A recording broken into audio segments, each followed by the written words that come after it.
Hello everyone, welcome to Candid Conversations with Candy Karaoke. Thank you so much for tuning in. Thank you for the comments. Thank you for subscribing to this channel. Thank you so much for following through. I really appreciate it. May God bless you so much. In case you've been following through and you feel blessed by any of the testimonies or anything that we've shared in this channel, please make sure that you share to your relatives, share with your friends, share with your colleagues, so that they are also blessed as well. For those who are new here, this is a space whereby we share testimonies and life experiences with the name of encouraging and motivating someone who is going through a difficult season of their life, that there is hope and there is a God that is able to intervene in their lives and walk them through whatever difficult situation they are going through. So today I'm joined by one amazing guest. I am so honored to be hosting my husband today. Thank you so much, honey, for finding time to be here. You're most welcome, and I'm so happy to be on this show today and to be part of Candid Conversations with Candy Karaoke. Sure. And thank you so much. You're most welcome. So recently we celebrated our 9th anniversary. So we've been married for a cool 9 years and God has been amazing. It's been a beautiful journey.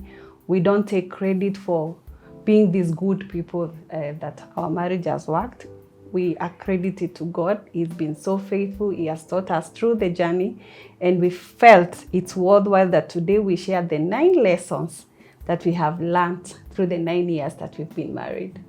So I think we'll dive straight to it, honey. So you can take us through the first one. Wow, well, thank you so much. And as you just said, our number one lesson that we've learned is that we've learned to put God as the foundation of our marriage. And this has really worked for us because once you have the foundation right, the marriage itself will definitely work. Absolutely. You know, marriage is like a building. Once you know that you want to go like 10 stories in a building, the foundation should be strong. So for a marriage to be that strong, you need a very solid foundation, which is you can find no other foundation than God himself.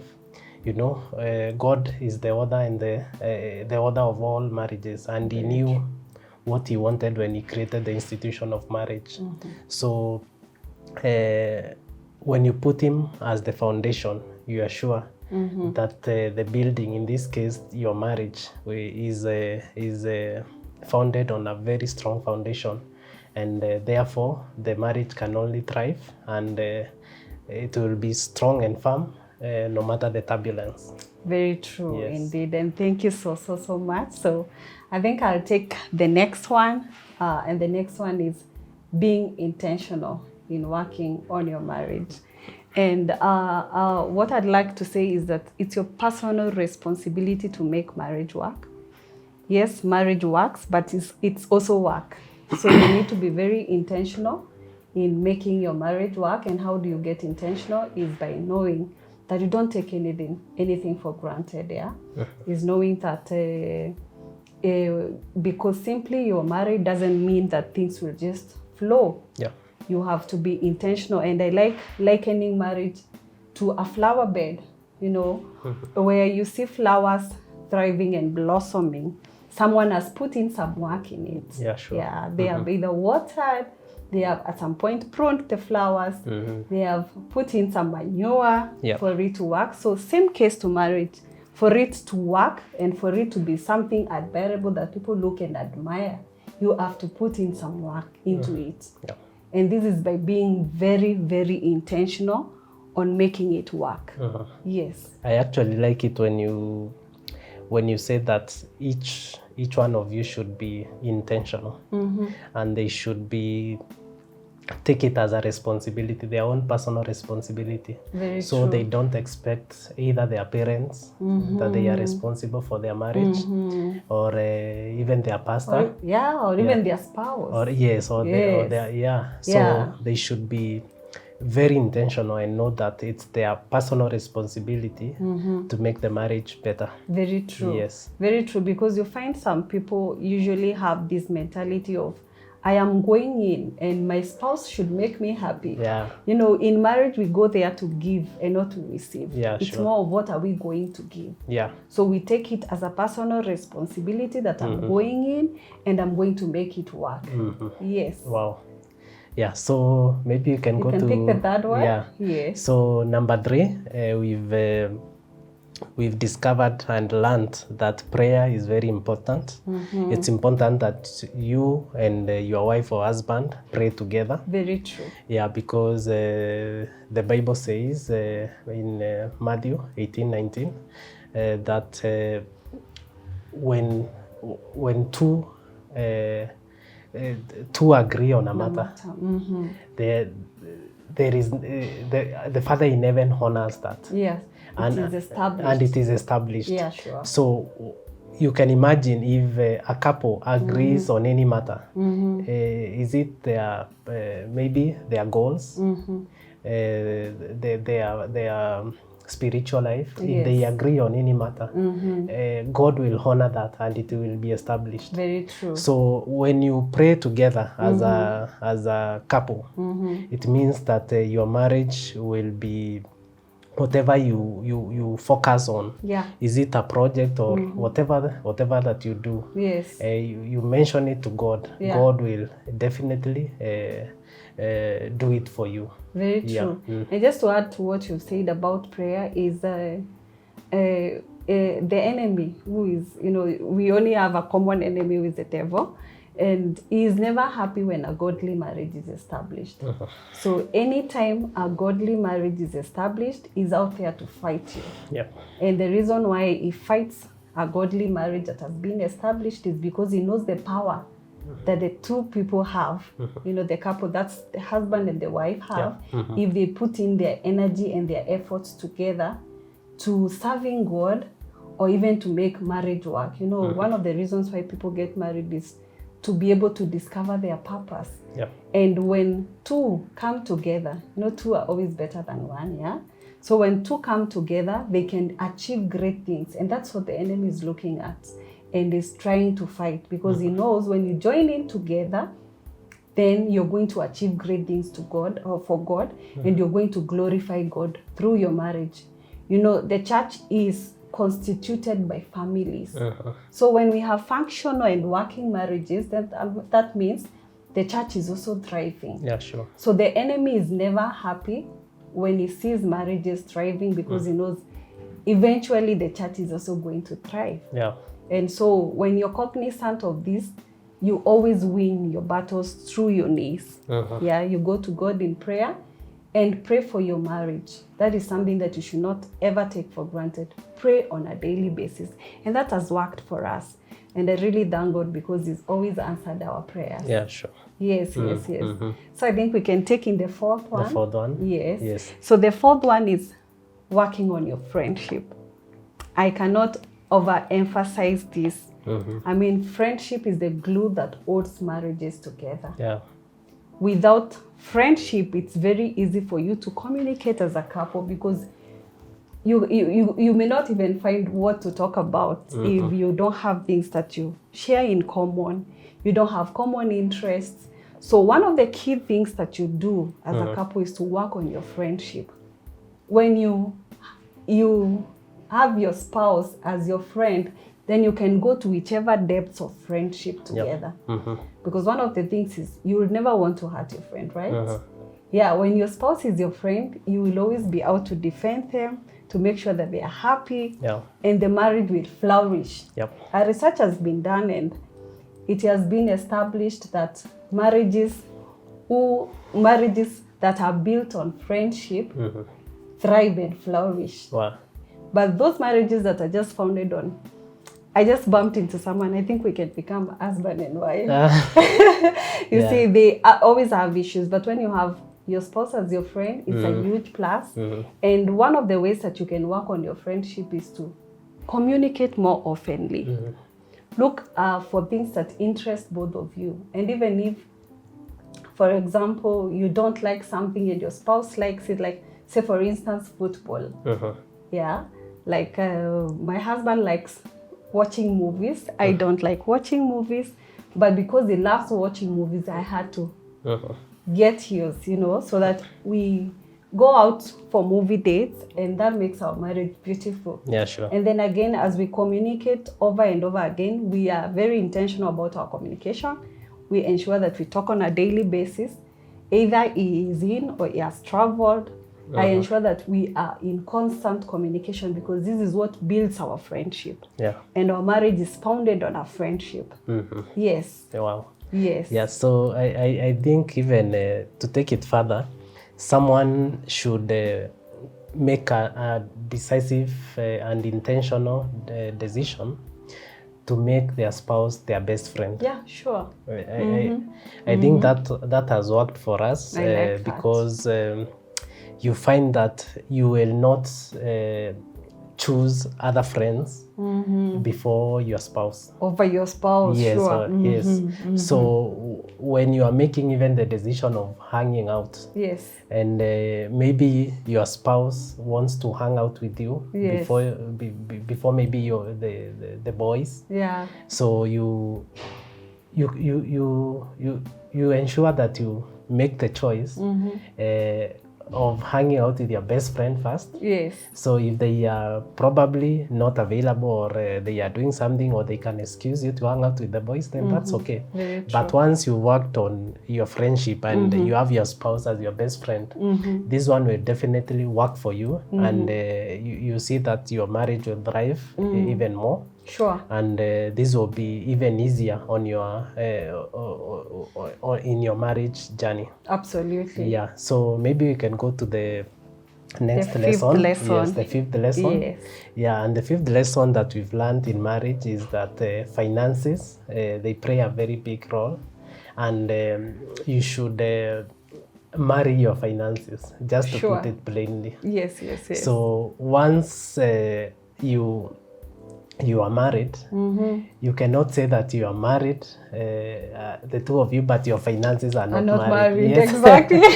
So there's no time you have my money and your money. Absolutely. And there's no time that I have secret accounts. I have secret dealings that I've not disclosed to my wife. Very true. And I think this one has really worked for us, because you find that if it's an investment, we do it in agreement. Yes. And if it's even spending, you end up being more accountable to your spouse. Yeah, absolutely. And you end up making more strides, even in terms of doing projects, because you have a unity of purpose, and a common goal. Yes, and a common goal. Very true. So you end up having an easy life in terms Very of true. an easy financial life, if you can put very it true. like that.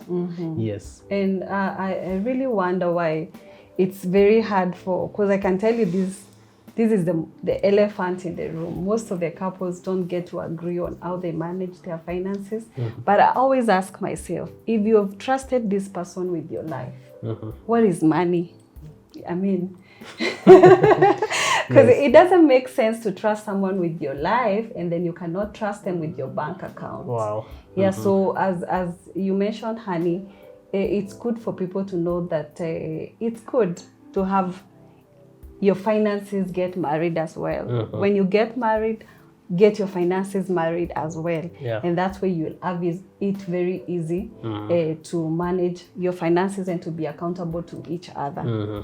Yes, then another thing that the seventh lesson is not allowing familiarity to set in. Yeah. What do I mean? And I think this affects us ladies mostly. You find that most of the times when we get married and we tend to relax and really don't pay attention to some things like how we used to dress before we got married, and or even how we carry ourselves out. You see, there is that bit of, after all, I'm married now to him and he's not going anywhere. So that familiarity is an enemy that eats most of the marriages. You realize that people start thinking that I have no keen details to what my spouse loves, because after all, he's here to stay. He's not going anywhere. Yeah. So you just take it for granted that you're married to this person, and you're never keen to details of making your marriage a nice place for your spouse to be. Sure. You know, I should not just do things that don't make you happy, because simply I think you're my husband and you're not gonna go anywhere at the end of the day. So I should be always looking out what makes you happy and keep doing it over and over again. If you love my hair styled like this, then I'm gonna do it, honey. And this has worked for us. I find myself most of the time asking my husband, which hairstyle makes you happy? And I make sure that I do that more often, and this has worked for us. We've never gotten to a point where we've been familiar with each other, and God has helped us to be able to maintain this from the first year of our marriage to date. Yes. Yeah, actually, I just remembered one of the decisions we made some years back when we got married, and we made a deliberate decision to date. To date each other even in marriage. So what we were doing when we were dating, you know, when you are dating, you are so careful. The way you dress, you want to impress.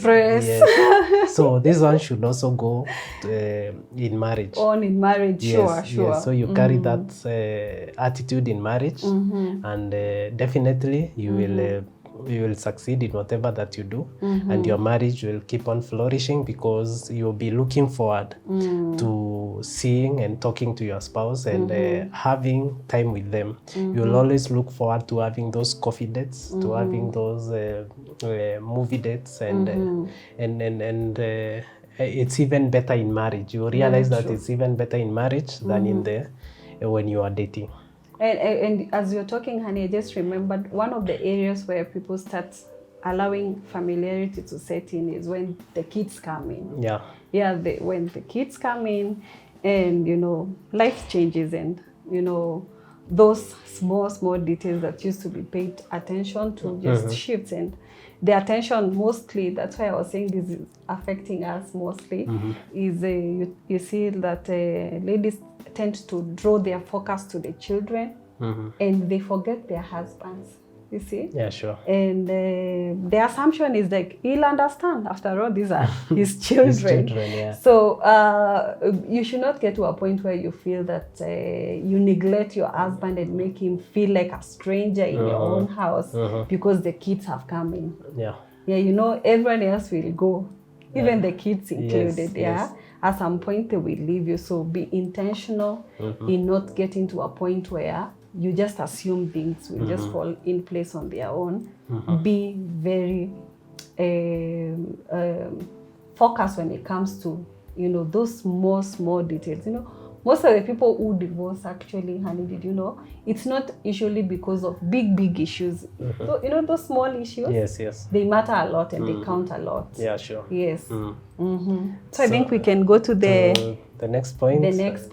Number 7, seeking to grow together. So this is, I think, one of the also very important lessons that we've learned. Very true. And we've discovered that spouses that seek to grow together, they make strides in their marriage for the betterment of the marriage. What do we mean by seeking to grow together? So when you go to marriage, you seek to better your spouse. You make them better than the way you found them. So if it's if you are so good, for example, in finances, you should seek to grow your spouse in that area, because she also has her own strengths. Very true. And you seek to grow each other towards a certain direction.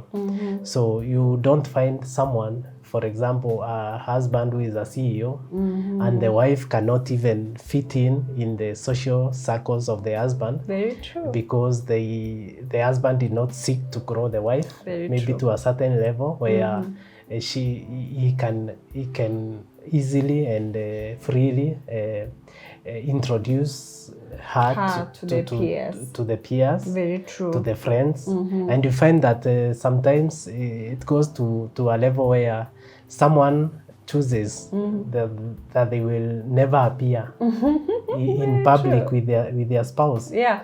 So it's two-way. Number one, you seek to grow your spouse, and also your spouse also needs to be intentional in allowing to grow, allowing Very themselves true. to grow. Yeah. So because you might find someone, maybe a husband would like to grow their wife, but their wife is not cooperating. Yes. So they have decided it's a decision that you have to make, that you need to like develop the interest of your spouse and try to seek and know what would make them better. Yes. And just to add on to what you've said, Annie, on seeking to grow your spouse, is we need to come to a realization, people need to come to a realization that marriage is not a competition area. Yeah. There are spouses who compete against each other. Yes. You see, they're seeing, like, when someone has gone back to school, maybe to further their studies, gotten an MBA, then I'm also going to enroll next year. And it's a competition sort of a relationship. And you find that if this is the case, then there's that, strife that happens, and you don't want to see your spouse growing to the next level because you're feeling intimidated. You're not really happy for them because you feel that when they go higher, it's like they're going to, you're becoming any less of. Yes. For us, it has been our win. Your win is my win. Yes. Yeah, and my win is your win. Yes. And marriage is teamwork. When you do it together, it becomes more interesting, becomes more enjoyable, and you become more intentional on these things of, ensuring that your spouse grows. You challenge each other too, out of your comfort zones. Like, I know my husband really pinches me out of my comfort zone, and this has really worked for us. Yes. Yeah. Yes. So I think we can go to number 8. Yes, we can go to number 8, and I take it. Yes, you can take it. Yeah. Number 8. You're the only constant in your spouse's life. And what do I mean by this is everyone else will go at some point, but your spouse will always be there with you. Yeah, I've given an example just a few minutes ago that even children at some point will grow and go their way. We find friends along the path of life, and at some point they go away. We are separated even from our relatives, but your spouse is constantly in your life on a daily basis. So it feels amazing to do life knowing that there's someone who will always be there with me. Doesn't matter the lows that we go through or the highs. Because for us, if I'm to talk about us, the lows have been really low, and the highs have been high as well. Sure. And it always feels, reassuring and comforting to know that I'm not doing this life alone. And I think that's the biggest reason to why God founded marriage, is to know that you're not alone. It's not good for a man to be alone. Yeah. So when you know that you're not doing this life alone, then you always have a shoulder to cry on. You have someone to talk to. You have someone to consult with. Yeah, sure. You have someone to encourage one another with. Yeah, you have someone to cry with, because it's not going to always be laughing seasons. There's also time for crying. You have someone to cry with. You have someone to celebrate with. And being this constant factor in your spouse's life makes marriage very interesting. It makes marriage so fulfilling. And you always get excited when you're going home to know that you're going to meet your best friend and your life companion who is always there for you. Yes.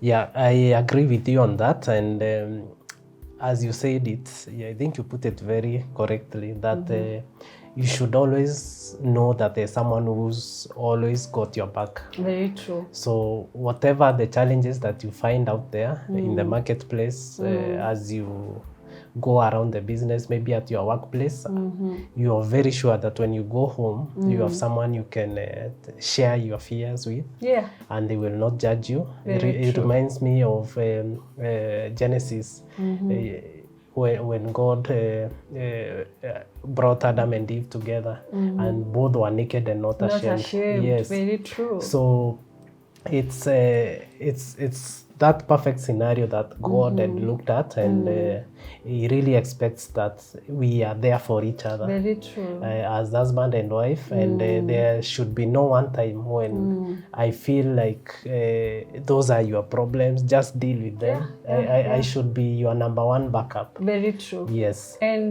being vulnerable to each other, knowing that I can share deep issues of my life with you, and I'm not afraid that you will judge me. Yes. Yeah, this is a very nice place to be in. You know that you have someone that you can really confide with, and you don't fear that he's gonna tell someone else, or I'm going to be looked at in this eye of, Yeah, it feels really great to have someone that is constantly there in your life. And I think, honey, you can wind it up for us. I think we're on the 9th one now. Yeah. Yes. So the 9th lesson that we thought we should also share on our 9th anniversary is the lesson that we should not compare our marriages with others. Yeah. So Absolutely. this is something that we learned, that what works in a certain marriage does not really have to work for us. Yeah. Yes. So this one does not really negate the place of mentorship, the place of role models. Yeah, sure. Yeah, but what I'm trying to say, even what we've shared right now, you should not come and copy paste and take it to your nini. You should just look at what works for your your marriage. So you just assess your situation. You can look up to a certain couple and maybe see what they do, and you can try and see what you can incorporate in your marriage. But really, you should not compare. Like, you should not say, oh, so and so, they got married, and in their first year of marriage they had bought a car. In their third year of marriage they have built their home, and mine must also be like that. So sometimes such comparisons, what they breed is competition, and pressure, and pressure. So you find a marriage can even end up breaking up because of such kind of pressure, external pressure. So I think what you should seek as a couple is to compare your past, your yesterday with your today. Yes. So you should keep on improving your marriage each and every single day, and not really comparing it with any other marriage. Even your own parents, you should not compare. Very true. Yes. So if you have to look out maybe for other marriages, is to better yours. Yeah, very true. Not really to compare and see and try to pinpoint your wife or your husband and tell them you should be doing this like the way so and so does. So comparison is one of the things that we've learned, that we should not compare our marriage with any other marriage, because ours is unique. We are two unique people, and we've come together, and there is a certain way that we want to take our marriage, a certain direction that we want our marriage to take. Sure. Thank you so much, honey. That's amazing. That's really amazing. Just to highlight that we have so many lessons that we have learned in our 9 years of marriage, but we decided to just caption this as the main 9 lessons that we have learned in the 9 years that we have been married. And just to highlight what my husband has said, we are not trying to subscribe it to other people and to other people's marriages. This is what has worked for us, and it's something that we can say you can look out for, and if it works for yours as well, then you can try and see what you can implement in your own marriage. And our aim is that God is glorified in our marriages, you know. Yeah. And when God is delighted that we succeed in every area of our lives, and marriage included. Yeah. So we should not succeed in everything else and fail in the marriage institution. This is an institution that is so dear to God. And it's our hope and prayer that our 9 lessons have been a blessing to you and will continually be a blessing to you. And I hope that we will do this again and again. I think we should actually do this more often, right, honey? Yeah, sure. Yeah. So thank you so much for your time. Thank you for allowing to honor my invitation. You're most welcome. In this platform. And it's my hope and prayer that the listener and the viewer will be blessed through what we have shared. And thank you so much for everyone that has tuned in once again. And just to remind you, in case you've not subscribed, please make sure that you subscribe to this channel so that you get to learn more and more, because we are looking out to share even more experiences, more testimonies, and so many other things that we're gonna learn and share in this platform. So God bless you so much. Until next time, it's a bye-bye.